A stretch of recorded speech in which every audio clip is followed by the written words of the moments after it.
Hello all, నేను మీ Lokesh. Welcome back to our channel లోకు సినీ వరల్డ్. సో ఇవాల్టి ఈ వీడియోలో అయితే సుకుమార్ గారి డైరెక్షన్ లో రామ్ చరణ్ అన్న మెయిన్ లీడ్ గా వస్తున్న RC-17 మూవీ నుంచి ఒక ఊర్రమాస్ అప్డేట్ అయితే బయటకు వచ్చింది. సో అప్డేట్ ఏంటి అనేది ఈ వీడియోలో అయితే కంప్లీట్ గా మాట్లాడదాం. వీడియో అయితే ఎక్కడ స్కిప్ చేయొద్దు, లాస్ట్ దాకా అయితే చూడండి, చాలా ఎంగేజింగ్ గా ఉంటుంది. సో ఇంకా లేట్ చేయకుండా వీడియోలోకి అయితే వెళ్ళిపోద్దాం. అంతకంటే ముందు నా నుంచి ఒక చిన్న రిక్వెస్ట్, ప్లీజ్ ఈ వీడియోని కొంచెం లైక్ చేసి కొత్త వాళ్ళు అయితే మన ఛానల్ ని సబ్స్క్రైబ్ చేసుకోండి. ఓకే, ఇంకా టాపిక్ లోకి వచ్చేసినట్లయితే ప్రెసెంట్ రామ్ చరణ్ అన్న పెద్ద మూవీ షూటింగ్ అయితే జరుగుతుంది కదా.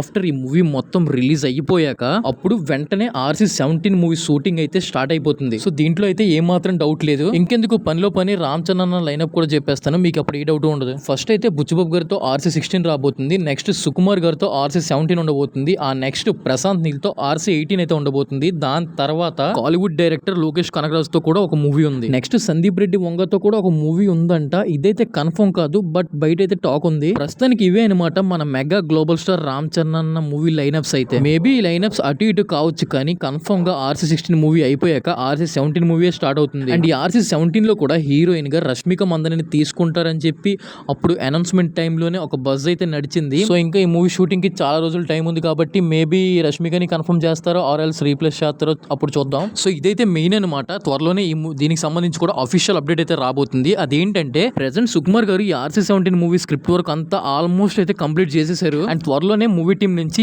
దీనికి సంబంధించి అఫీషియల్ అప్డేట్ అయితే రాబోతుంది. అసలు రామ్ చరణ్ అన్న కెరియర్ లోనే రంగస్థలం మూవీ అనేది ఒక మాస్టర్ పీస్. సో ఇప్పుడు మళ్ళీ అదే కాంబినేషన్ రిపీట్ కాబోతుంది అనమాట. అప్పుడు వర్కౌట్ అయిన మ్యాజిక్ మళ్ళీ ఇప్పుడు రిపీట్ అవుతే మాత్రం నిజంగా ఇదొక ఇండస్ట్రీ హిట్ అవుతుంది.